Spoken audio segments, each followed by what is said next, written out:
got on the field in that game in Trinidad in 2017. I'm curious, have you talked about that at all? I mean, how do you look at it? Do you just forget it and move on, or do you use it as motivation? Is it something that is even discussed? I'm curious if you could take us through kind of how that comes into the thinking ahead of these games. Thank you. Yeah, I mean, obviously it was definitely a tough time and a tough go last World Cup qualifying, but I mean, as a group, I mean, we haven't really mentioned it. I think right now we have a totally different core of guys, and right now, I mean, we're just kind of just looking forward to the task at hand, which is the first game is El Salvador, and to start off the tournament well, and take it game by game. I mean, each game brings different challenges, but I think with the group that we have, I think everyone's ready and willing, and I think it's definitely positive looking into the matches. Next, we'll go to Sam Steshko from The Athletic. Thanks, Michael. Kellyn, you were one of a very small number of guys who was part of both the Nations League and the Gold Cup. I'm curious, obviously this group heading into qualifying hasn't had much time together at all. The Gold Cup group got a decent amount of time together. Do you think it's significant, kind of the difference between the amount of time that those two groups got? And how do you think it'll play out going into Thursday that this group hasn't had much time together? Right. I mean, it definitely is always useful. Spend a lot of time together. I mean, obviously with the Gold Cup, it's a longer tournament than the Nations League was, but I mean that's just the nature of the game. You got to be able to adapt quickly and be ready. But I think, like I said before, we have a good group of guys that are experienced in the CONCACAF region. Got a little bit of taste this past summer, and we got to be whoever's part of the starting 11 or coming off the bench has to be ready. I think with everyone playing well at their clubs, I think that's going to transition into the national team, and we got to adjust quickly and build that chemistry right away. Next will be Ron Blum from the Associated Press. Hey, Kellyn. Thinking back to the road qualifiers last time, why is it such a difficult task to win on the road, and what do you guys have to do mentally not to get thrown by when you have non-optimum field conditions like you faced last time in Trinidad or Honduras? Yeah, I mean, it's the mental aspect of the game. I mean, regardless of the conditions, the weather, the field, we got to be up to it.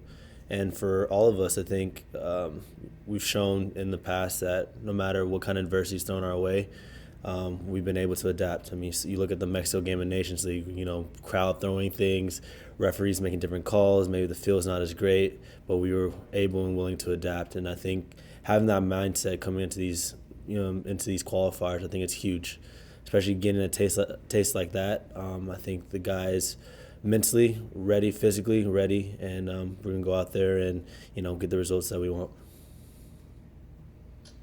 Next will be Nico Contour from CBS. Thanks, Michael. Hey, Kellyn. A question regarding your position, because I think in Nations League we saw you play a couple of different positions. If this was EA Sports, I think FIFA would be freaking out to try to assign you either CM or RB, or they I don't think they could pin you down to one position in Nations League. But then in Gold Cup, we saw you playing more of the similar role game through game. So what's the message from Greg to you on either how you need to adapt in this 3-game window, and what's that going to look like for you going into this World Cup qualifier? Yeah, I mean, I'm not exactly sure where Greg wants to implement me, but either or, I'm a guy that's willing to play wherever for the team, whether it's playing as a 6 position or as an 8-10 outside back. I'm obviously going to give my all and give everything.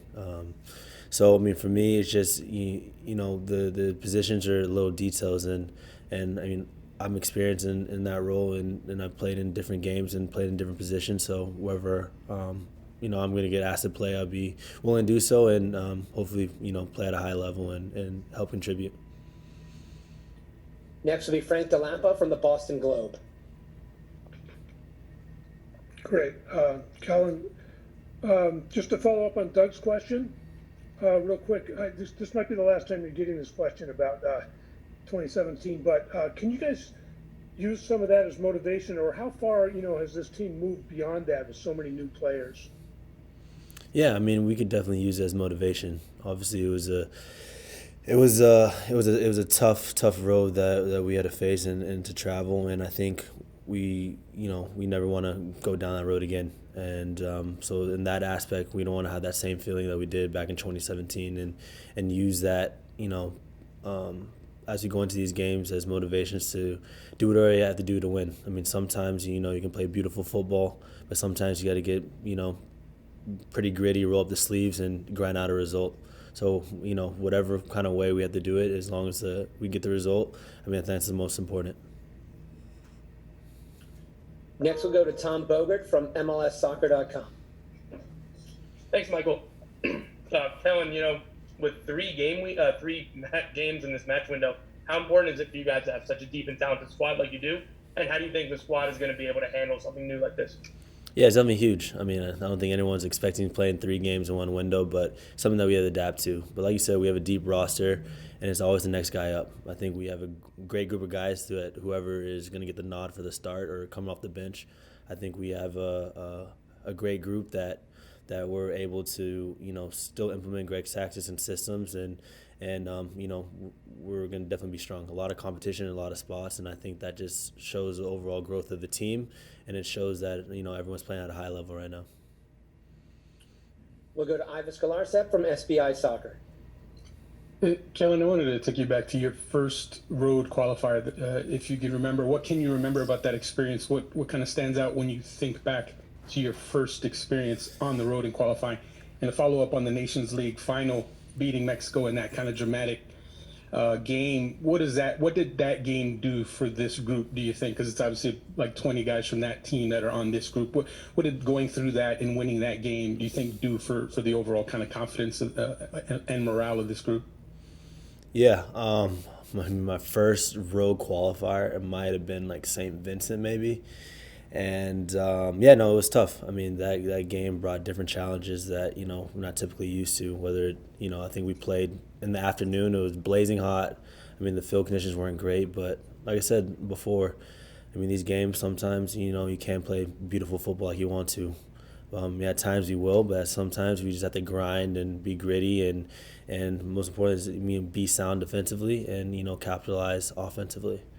And then just to touch on, having that group from Nations League, it just shows that, we got a taste of what it's like to endure, different circumstances and face adversity and to embrace it and move forward. I mean, we could have, just fell over and the game could have been done after we got scored on early on in the game. But the resiliency of the group to move forward and keep battling, keep, striving along was huge. And I think it was important for us, for the growth of the whole team, to know what it feels like and the different circumstances and the different variables of the game, whether field, not getting the calls we want, crazy fans, the whole 9 yards. But being able to adapt and being able to keep moving forward, I think it was just huge. And I think it was great for us to get a taste of that and that feeling and what it feels like, to win that game, because that really helped us grow in the long run. Next will be Jose Rodriguez. Thank you. Kellyn, I wanted to ask a little bit about, El Salvador, they have so many players that were either born here in the U.S. or they grew up playing here. Do you think that would be an advantage for them, knowing that they pretty much understand the system, they understand the mentality that you guys have? Would you consider that an advantage to the El Salvador? Thank you. I mean, everyone's kind of grown up in different areas and, has different playing styles to be able to be, play in Europe at a younger age and adapting to that culture and bringing that here and, guys from all over, I think it's definitely huge. And, and obviously wearing the crest means a lot. And I know the guys, wear it with pride. And coming here to take on Greg's system and tactics is definitely huge. And those guys have done a great job. And for myself is, help those guys along the way.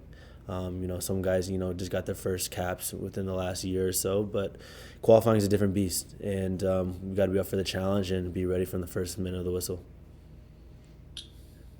Next will be Brian Shreda from American Soccer Now. Thank you, Michael, and thank you, Kellyn. Kellyn, discuss your growth within this team the past year, because it's kind of remarkable. You were outside of the team, not getting call-ups, and now you're part of 2 summer championships and World Cup qualifying. Looking back on it, how tough was that, and what got you through it? Did you ever doubt yourself? Are you surprised with where you're at? And discuss that whole transition and your growth within the team this year. Yeah, it was definitely tough for me.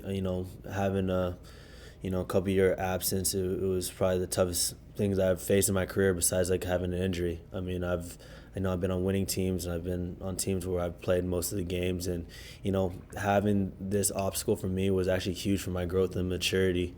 And no one ever wants to experience it, but sometimes it just happens. But I think that really helped me grow, helped me change my focus and refocus on the things that I can control. Was just putting my head down and working hard and moving forward, and just be involved with the team. I think it was huge. I mean, as a player, you always dream to be here, and you wish to be here, but it's the little aspects that people don't realize is the stuff that you do in the dark. And for me, I've just been just grinding, working hard, and hopefully I get the recognition that from the coaching staff to be called into camps, and when in camps is continue chugging along, and hopefully the hard work translates to the field, and then from the field I can get the opportunity to play in the games. And it's been a good summer for me, and just moving forward, and the ultimate goal is to qualify for World Cup and then be in the World Cup. So one game at a time. El Salvador, Canada, then Honduras, and then we move on to the next window. We'll take 2 more for Kellyn. First will be Paul Tenorio from The Athletic. Thanks so much, Michael. Kellyn, you talked about kind of not wanting to go through what you guys went through before in 2017. The fan base probably feels the same way, and I'm sure you guys are aware of kind of just kind of the damage that was done, the feelings that exist there of what it was like to miss the World Cup for the fans. I wonder how important you guys look at it as far as restoring how people think about U.S. men's national team and soccer in this country on the men's side, by getting to the World Cup, back to the World Cup, having a good performance in this final round of qualification, and kind of getting things back to normal. Quote unquote, and how much you guys think about that as you're on the cusp of starting qualifying. Thank you. Obviously, that's definitely important, but for us as players, we're looking at it where we have desires to be in a World Cup, and we're that much closer to achieving that dream of ours, and so we take it, game by game. Obviously, to have the rebuild and to, rebuild from what we experienced, last cycle, and moving forward to this cycle. Like I said, it's just complete desire for ourselves that everyone dreams of being in a World Cup and ultimately holding up the World Cup. And I think for us as a team, I think that's huge in that aspect, and we kind of just focus on what we can focus on and control what we can control. And like I said, just game by game. And once we get the result from next game, then we move on to the next game. We just take it game by game and go from there. On that point, before we move on, I'd encourage everyone to visit ussoccer.com and review the Only Forward Solo Palante new campaign, which was designed in part in coordination with the players and coaches to develop a unifying message to talk about what you just described, which is moving forward and trying to accomplish the goal of qualifying for the World Cup. Last question comes from Claudio Villalobos. Thank you, Michael. Kellyn, when there is historically the United States soccer player is a player that gives 100%, even more in every game. Now that's positive all the time, but when a window of such close games, especially with traveling, going to El Salvador, coming to Nashville, and going back to Honduras, have you discussed with Greg how to manage the effort on every single game so that doesn't come back and haunt you? Not in a sense. Obviously 3 games in one window is tough, but for one, we take it game by game. Each game brings its own challenges, and we got to just attack ahead first. We can't really look too much into the second game or third game, but we also have a deep roster, so it's always the next guy up. And so with that being said, guys can come in and out of the team and do the same job. And so I think that having that deep roster is actually huge, and it's definitely helpful for Greg, moving forward into each and every game.